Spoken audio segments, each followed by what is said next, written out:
Good morning friends, आप सभी का एसबीआई सिक्योरिटीज के डेली मॉर्निंग पॉडकास्ट में स्वागत है।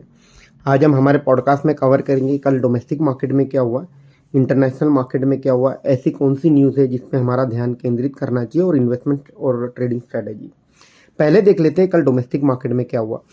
कल एक काइंड ऑफ वोलाटाइल डे था इंडियन मार्केट के लिए, और हमने देखा कि कल सेंसेक्स 92 पॉइंट्स ऊपर बंद होकर के बंद हुआ 66,023 के लेवल्स पर, और निफ्टी 28 पॉइंट्स ऊपर बंद होकर क्लोज हुआ 19,811 के लेवल्स पर। अगर हम सेंसेक्स की बात करते हैं तो सेंसेक्स में Infosys, NTPC, power grid, Titan ये ग्रीन में क्लोज हुए, और IndusInd bank, Kotak, JSW steel, Mahindra Mahindra और एचडीएफसी बैंक लाल निशान पर बंद हुए। कल जो मुख्य गेनर थे वो था निफ्टी आईटी सेक्टर तकरीबन 0.7% ऊपर था, और इसमें जो मुख्य गेनर थे वो थे परसिस्टेंट, इन्फोसिस और टेक महिंद्रा। और जो बाकी जो और दो सेक्टर ने कल पॉजिटिव में क्लोजिंग दिया है उसमें से एक है निफ्टी फार्मा और निफ्टी एफएमसीजी। निफ्टी बैंक और निफ्टी फाइनेंशियल सर्विसेज तकरीबन 0.6 एंड 0.2% नीचे बंद हुए। अगर हम निफ्टी मिड कैप 100 की बात करते हैं तो कल वो भी ग्रीन में बंद हुआ 0.3% से, और स्मॉल कैप इंडेक्स तकरीबन 1.2% से नीचे बंद हुआ। ये थोड़ा सा एक इंडिकेशन है कि स्मॉल कैप में जो एक मैसिव रैली हुआ है पिछले 15-20 दिन में, एक थोड़ा प्रॉफिट बुकिंग स्मॉल कैप में देखा जा रहा है। अगर मैं एडवांस टू डिक्लाइन की रेशियो की बात करूं तो कल जो मार्केट की ब्रेड थी वो बेयर्स के फेवर में थी। तकरीबन 2068 स्टॉक ने निगेटिव में क्लोजिंग दिया है, और उसके सामने 1620 स्टॉक ने पॉजिटिव में क्लोजिंग दिया है। अगर मैं 52 वीक हाई लो की बात करूं तो तकरीबन 302 स्टॉक्स थे जिन्होंने एक 52 वीक हाई दर्ज किया है, और 32 स्टॉक ने 52 वीक लो दर्ज किया है। 302 ये जो नंबर है काफ़ी बड़ा नंबर है। अगर मैं एवरेज में मानता हूँ कि 3,500 से 4,000 कंपनी डेली एक्टिवली ट्रेड होती है बीएससी पे, तो तकरीबन 8 से 9% जो स्टॉक है नए 52 वीक हाई दर्ज कर रहे हैं। और कुछ ऐसे स्टॉक है जिन्होंने अपना लाइफ हाई भी दर्ज किया है, जैसे Bajaj auto, Titan, Persistent, Uno Minda, Alkem, KPR mill, Lumax, Shanti gear, TVS Shri Chakra, CG power, Anand Rathi wealth, Pilani investment, Kalyani investment, e clerk, IFGL, Kilburn engineering, Dolphin. तो ऐसी काफ़ी सारी कंपनीज हैं, इनमें कहीं ना कहीं एक लाइफ हाई भी देखा गया अगर मैं मार्केट के लिहाज से बात करता हूँ तो। अब हम देख लेते हैं कि कल फंड फ्लो के पर्सपेक्टिव से क्या हुआ। तो फॉरेन इंस्टीट्यूशनल इन्वेस्टर कल उन्होंने फिर से बिकवाली करी है 307 करोड़ की, और डीआईआई ने बाइंग करी है 721 करोड़ की। अब देख लेते हैं ग्लोबल मार्केट्स में क्या हुआ। कल यूएस मार्केट हल्के फुल्के पॉजिटिव में रहे हैं। तीनों जो मेन बेंचमार्क इंडाइसेस है 0.4 टू 0.5% ऊपर बंद हुए। एक बात ध्यान रखना कि पूरे नवंबर मंथ में ऑलरेडी नैस्डैक 11% पॉजिटिव हो चुका है, डाउ जोन्स 7% ऊपर है, और S&P 500 तकरीबन 8% पॉजिटिव में ट्रेड कर रहा है। कल इंडियन मार्केट के क्लोजिंग के बाद एक न्यूज़ आई कि जो ओपेक की मीटिंग जो संडे को शेड्यूल थी वो कहीं ना कहीं पोस्टपोन कर दी गई है 30 नवंबर को। और इसका एक मुख्य कारण ये है कि जो जितने भी ओपेक के जो नेशंस हैं उनमें एक जो कंसेंसस थी, एक राय थी कि एक क्रूड ऑयल का जो प्रोडक्शन है फर्दर फिर से कट करना चाहिए। शायद वो राय बन नहीं रही है, और उसी के चलते जो मीटिंग है उसे पोस्टपोन कर दी गई। और इसका एक नी जर्क रिएक्शन कल हमने देखा कि क्रूड एक वक्त 4% डाउन चल रहा था। हालांकि जब डे क्लोज हुआ तो क्रूड तकरीबन $81 पर बैरल के आसपास सेटल हुआ है। यूएस 10 ईयर बॉन्ड यील्ड 4.41% के आसपास स्टेबल है। यूएस डॉलर इंडेक्स की बात करूं तो तकरीबन 103.9 के आसपास चल रहा है। एक बात ध्यान रखना होगा कि यूएस मार्केट और जो यूएस के बॉन्ड मार्केट है, इक्विटी मार्केट और बॉन्ड मार्केट दोनों थर्सडे को बंद रहेंगे आज के दिन। आज जब हम ये पॉडकास्ट रिकॉर्ड कर रहे हैं तो हम देख रहे हैं कि एशियन मार्केट भी हल्के फुल्के ग्रीन में है, और जो एसजीए और जो गिफ्ट निफ्टी है जो कि इंडियन इक्विटी मार्केट का एक बैरोमीटर है, वो भी फ्लैट ट्रेड कर रहा है 19,886 के लेवल्स पर। एक मुझे लगता है कि अब 19,900 लेवल एक की रेजिस्टेंस लेवल है, और एक बार 19,900 का लेवल मार्केट कन्विंसिंगली अगर पार कर लेगा तो शायद मार्केट एक नए हाई की तरफ चल पड़ेगा।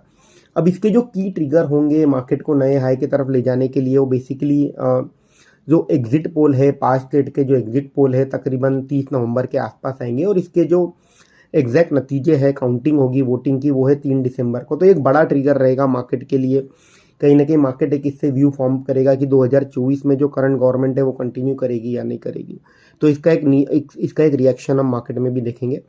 और बाकी के जो ग्लोबल फैक्टर्स है जैसे crude oil, US 10 year bond yield, US dollar index, सब कुछ अभी इंडियन मार्केट के फेवर में चल रहे हैं। अब देख लेते हैं ऐसी कौन सी न्यूज़ है जो हमारे रडार पर होनी चाहिए। सबसे पहले टीवीएस मोटर ने कल उनकी एंट्री अनाउंस करी है वियतनाम मार्केट में, और उन्होंने एक वहाँ के जो डिस्ट्रीब्यूशन पार्टनर है उनके साथ टाइप किया है। तो ये एक लॉन्ग टर्म में पॉजिटिव रहेगा टीवीएस मोटर के लिहाज से।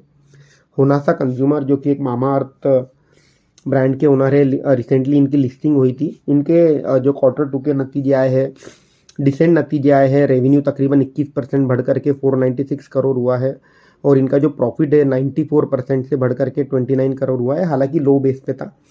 अभी भी कंपनी का जो मार्केट कैप है 10,000 करोड़ के ऊपर है, और वैल्यूएशन के लिहाज से महंगा ही है। इन्फोसिस ने एक स्ट्रेटेजिक अनाउंसमेंट की है जिसमें इनका टाई अप हुआ है टीके एलिवेटर के साथ, जो कि एक ग्लोबल कंपनी है।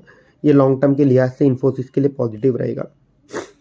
इंटरग्लोब एविएशन जो कि इंडिगो फ्लाइट के ओनर है, उन्हें एक टैक्स नोटिस मिला है तकरीबन 740 करोड़ का।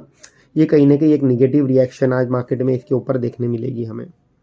सर्वोटेक पावर जो कि एक छोटी कंपनी है, चार्जर बनाती है, ईवी के चार्जर, उन्हें कल एक ऑर्डर मिला है 2649 चार्जर सप्लाई करने का बीपीसीएल के ओर से।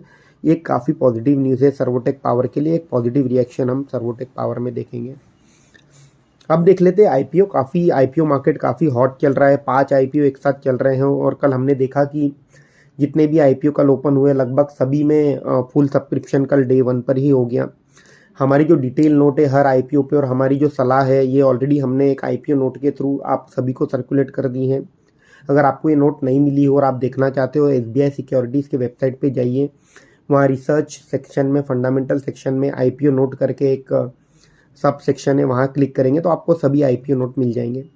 मेरी आप सभी से ये राय रहेगी कि टाटा टेक, अगर आपके पास पैसे कम है और आप एक ही एप्लीकेशन लगा सकते हैं या एक या दो ही आईपीओ में अप्लाई कर सकते हैं, तो मेरी आपसे राय रहेगी कि आप टाटा टेक्नोलॉजीज़ का आईपीओ मिस मत करना। काफ़ी अच्छी कंपनी है लिस्टिंग के गेन से लिहाज से भी, और eight the same time long term के लिहाज से भी। तो टाटा टेक्नोलॉजीज़ में प्लीज़ अप्लाई कीजिए।